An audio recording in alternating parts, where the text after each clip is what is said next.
Bonjour à tous, alors aujourd'hui nous allons voir comment sélectionner un sujet qui est positionné sur un fond complexe, à savoir non uni. Ce que je souhaite conserver, c'est donc l'oiseau, à savoir un Milan noir, sur son support qui est assez dentelé, et puis enlever toutes les branches qu'il y a derrière afin de le mettre plus en évidence et mieux en valeur, quoi. La première chose, c'est de dupliquer le calque. Donc je rappelle que pour avoir les calques, il faut faire fenêtre calque ou la touche F7. Et vous aurez donc cette fenêtre qui apparaît. Et vous faites CTRL-J. Ainsi, vous allez dupliquer le calque actif et ainsi travailler sur une copie et non sur l'original. Alors je vais faire un double clic sur la main pour obtenir une photo plein écran. Et puis je vais utiliser l'outil de sélection rapide qui est ici, qui va me permettre de faire une sélection assez grossière. Alors vous voyez là, mon outil est plus gros que la tête, donc j'ai tout intérêt à baisser le diamètre de mon outil. Donc avec la touche Alt et un clic droit, droite-gauche, je fais un outil qui va permettre d'englober une partie de mon animal sans le dépasser. N'oubliez pas ici de venir mettre la sélection additionnelle, ici, qui va permettre d'un clic à l'autre de cumuler toutes vos sélections. Donc là je vais sélectionner mon rapace. Donc l'ordinateur repère les couleurs et va se mettre et va positionner la sélection en bordure. Donc là voilà, donc je descends tout doucement. Alors je vous conseille de faire plusieurs clics. Ainsi, s'il y a des erreurs, vous pourrez faire marche arrière et affiner votre sélection. Donc là voilà, j'ajoute voilà ma sélection. Ici, je vais diminuer le diamètre de mon outil. Et puis je vais cumuler mes sélections. Voilà, le but étant, alors peut-être que je supprimerai cette branche après, hein, mais je vais vous montrer l'exemple. Donc là, vous suivez après les pointillés. Ici, vous voyez que le pointillé rentre dans l'image. Donc, je viens ici. Ici, donc je suis avec le symbole plus sous mon curseur. Si je veux soustraire à la sélection, j'appuie sur la touche Alt et j'ai un symbole moins qui apparaît. Et ici, je vais pouvoir donc désélectionner la partie bleue. Je lâche mon curseur, donc j'ai à nouveau le plus et je peux ici venir cumuler ce petit bout de tronc. Voilà, ici vous voyez là la sélection c'est pas faite comme il faut. Voilà, parfait. Ici je viens rajouter cette partie là et puis je vais pouvoir commencer à affiner ma section. Donc là la sélection est grossière. Je vais aider l'ordinateur pour travailler plus efficacement. Je note qu'ici, il y a un petit bout qui n'est pas sectionné. Voilà. Donc, vous venez après sur améliorer le contour, ou sinon, vous allez dans sélection, améliorer le contour, ou Alt, CTRL, R. Et vous allez arriver sur cette boîte de dialogue qui a pas mal de fonctions. Donc, on va rentrer dans le détail. Donc, la première chose, c'est ici, c'est l'affichage. Donc, vous pouvez afficher votre sélection sur un fond rouge, sur un fond noir, sur un fond blanc. Et puis, vous pouvez aussi faire un noir et blanc de votre sélection. Alors, là, on s'aperçoit que dans le cas présent, grâce à l'affichage sur fond noir, on voit qu'ici, la sélection fait ressortir du bleu du ciel. Donc, on va pouvoir travailler peut-être plus efficacement que sur du blanc, qui ne me permet pas de voir ce problème-là. Ou sinon vous travaillez en mode incrustation. En général on travaille soit en incrustation noir, blanc ou noir et blanc. Le reste est moins utilisé. Donc je vais utiliser noir pour voir ce qui se passe. Et puis donc je clique à côté pour pouvoir l'activer. Ici donc la première chose à faire c'est d'utiliser cet outil là. Mais avant tout quand même mettre un petit peu de zoom pour pouvoir avoir une vision du détail. Donc je répète que pour avoir l'inverse du plus sur le zoom, je clique sur Alt et je peux donc dézoomer. Donc là maintenant je vais pouvoir utiliser mon outil. La barre d'espace va me permettre de faire apparaître la main pour déplacer mon sujet. Sinon vous pouvez utiliser cette touche là.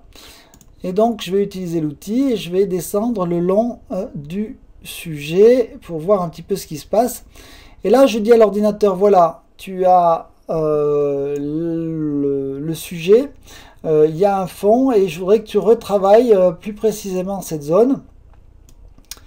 Et voilà, donc là il va affiner le travail. Et ça permet d'avoir un mode, on va dire, semi-automatique, permettant de cibler le traitement sur les contours. Donc là, je vais lâcher, et là, il va effectuer le traitement. Voilà, donc là, il a repris un petit peu les plumes en question. Là, il a fait une petite erreur, on l'aidera sur la suite du traitement. Ici, voilà, je viens ici, là, je viens ici. Là, vous voyez, il y a des liserés bleus. On va voir un petit peu comment il va s'adapter. Alors certains sont peut-être dus à l'aberration chromatique qu'on aurait pu enlever sous caméra raw. Voilà, ici pareil. Voilà, bon, ben, on pourra affiner tout ça, je vous montrerai comment on fait. Voilà, ici, ça c'est là, là, voilà, donc là il affine, mais il n'a pas encore réglé tous les problèmes, mais on va utiliser d'autres outils après pour faire avancer le contour. Voilà, donc là on va dire qu'on a déjà avancé dans la sélection et on va regarder un petit peu les autres outils. Alors première chose à faire, c'est de vérifier qu'en cliquant sur rayon dynamique, qui est un algorithme qui va tourner, voir s'il y a des modifications. Donc vous le cochez, vous le décochez. Là dans le cas présent, il y a peu de traitement. Vous pouvez rajouter ici du rayon, c'est-à-dire qu'il va analyser à nouveau à sa sauce avec un algorithme bien spécifique. Là c'est pareil, je vois pas grand chose, je peux cumuler les deux. Pas de grosses modifications, c'est pas grave, on va traiter le problème différemment. On va surtout comprendre à quoi servent ces curseurs. Donc tout d'abord régler le contour, donc il y a le lissage. Alors le lissage va faire une valeur moyenne du contour. C'est-à-dire que si vous avez un contour qui est assez pixelisé, voilà, le lissage va faire un arrondissement de la pixelisation.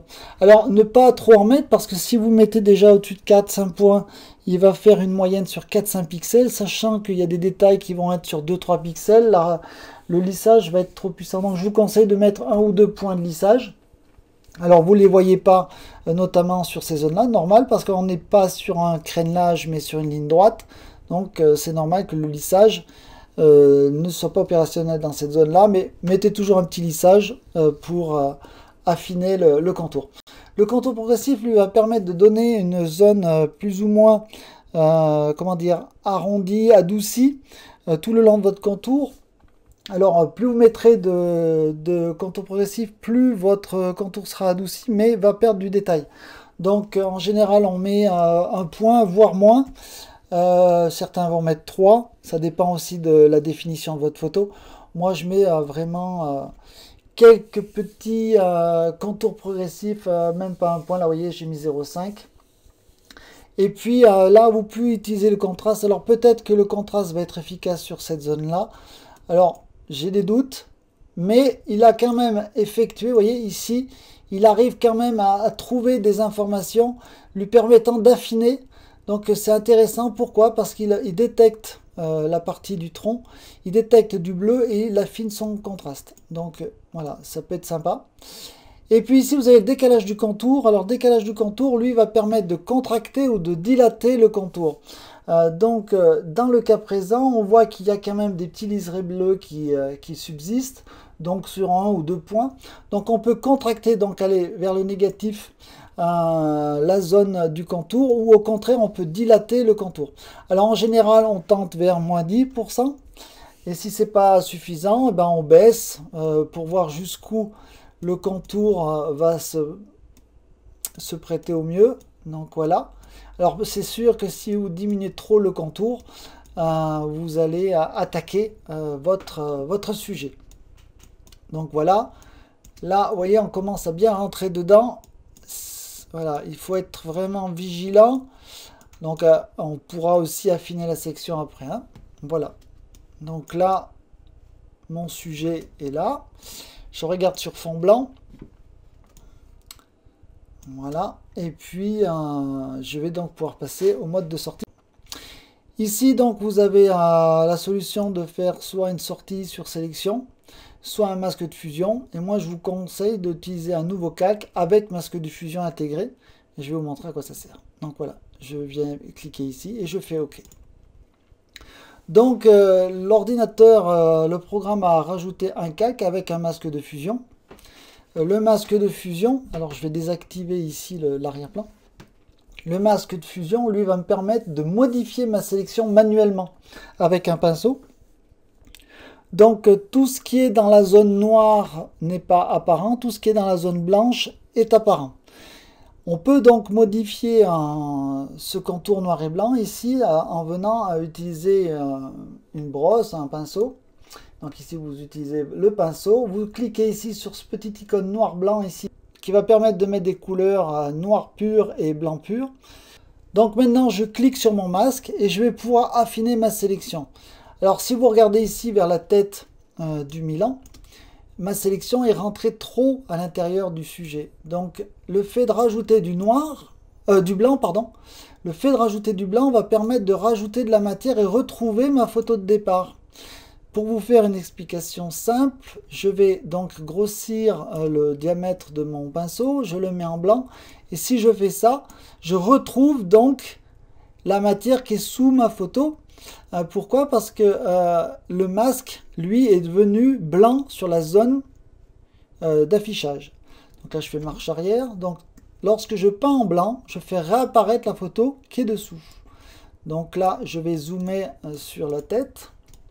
Et je vais donc peindre au pinceau, toujours avec le masque actif. Je vais peindre ici pour rajouter de la matière. Alors, je vous conseille d'utiliser un pinceau assez petit, avec une dureté de 20% par exemple, voire une opacité de 80. En général, je travaille à 100, mais voilà. Et vous allez afficher le contour. Alors, vous allez ainsi pouvoir faire réapparaître les zones que l'outil de sélection avait fait disparaître. Donc là, si je vais trop loin comme là, j'inverse ma couleur. Donc là, maintenant, je vais peindre en noir et donc faire disparaître les parties qui ne m'intéressent pas. Voilà. Voilà. Donc là, voilà. Donc ici, vous voyez, ici, là, la sélection a eu un souci. Alors pourquoi? Parce qu'il y avait un branchage à l'intérieur. Il a cru que c'était une plume. Donc, je déclique mon arrière-plan et je viens ici, je supprime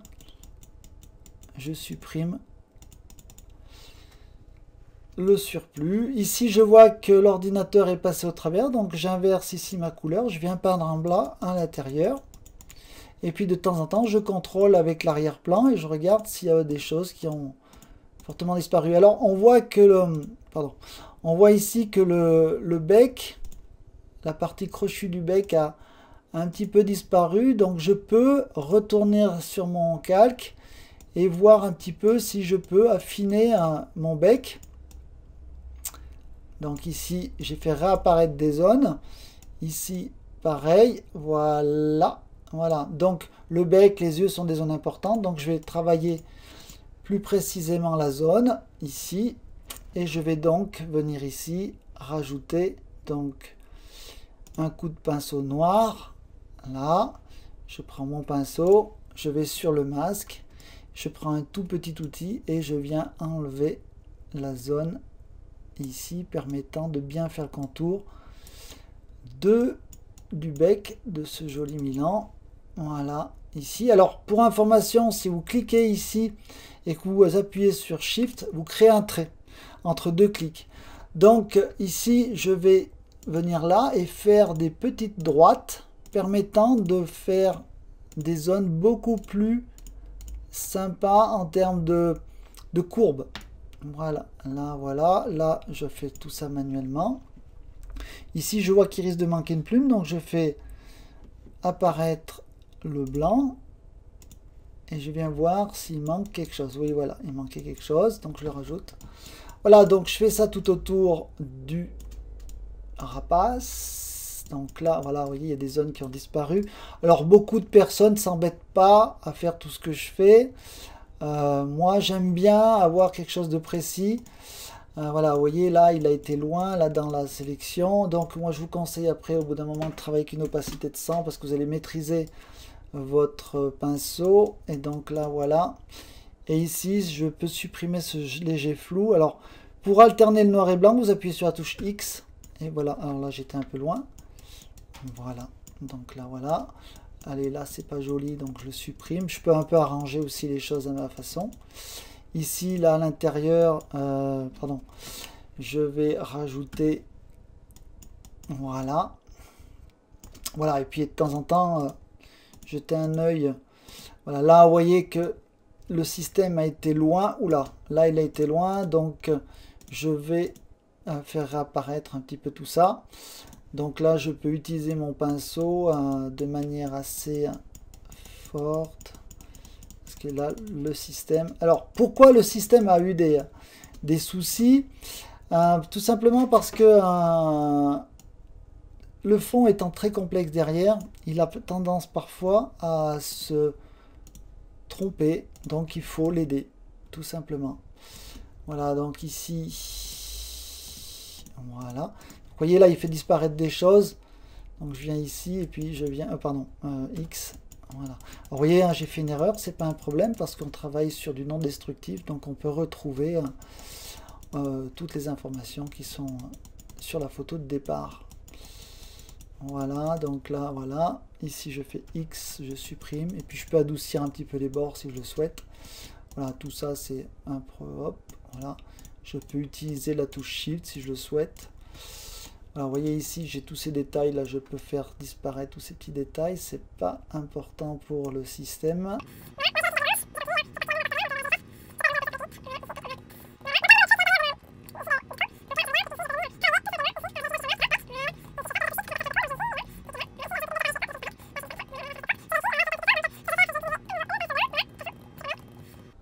Voilà, donc je fais un double clic sur la main et j'obtiens donc le rapace qui est pas mal avancé. Alors là, je pourrais ici, si je veux affiner, enlever les zones bleues. Je vais vous montrer maintenant comment afficher l'oiseau sur un fond bleu qui ressemblait au nuage, enfin au ciel qui était au départ de la photo. Donc je viens ici, je sélectionne et je vais sélectionner un bleu. Donc ici pour mettre sur cette palette en premier plan. Donc ici vous voyez j'ai fait un double clic, cette palette est apparue et je viens donc avec la touche Alt prélever, même sans... donc là je viens prélever avec la pipette du bleu qui m'intéresse, voilà par exemple, ok, je désactive et ici je vais pouvoir donc venir ramener un calque, donc en dessous de mon oiseau et de mon masque, je viens ici, je fais ici, je viens en cliquant sur couleur unie et il va automatiquement prendre le bleu que j'avais mis, donc je fais OK et il est donc venu rajouter un ciel bleu derrière mon oiseau. Voilà, ça c'est une première solution. Vous pouvez venir rajouter des dégradés. Vous pouvez venir rajouter des infos derrière l'oiseau. Et puis ce qu'il y a, c'est que si vous voulez améliorer votre photo, par exemple là si vous voulez couper cette branche, il suffit de venir ici à nouveau sur votre masque. Vous venez ici avec le pinceau, voilà, de couleur noire. Et vous venez supprimer ce qui ne vous intéresse pas. Voilà, par exemple, je viens ici. Voilà, par exemple. Et puis, je peux venir ici enlever ce bleu si je le souhaite. Et obtenir donc une photo assez sympa. J'espère avoir été clair. Je vous souhaite une bonne journée et n'hésitez pas à m'envoyer des questions et je répondrai avec grand plaisir. Je vous souhaite une bonne journée. Au revoir.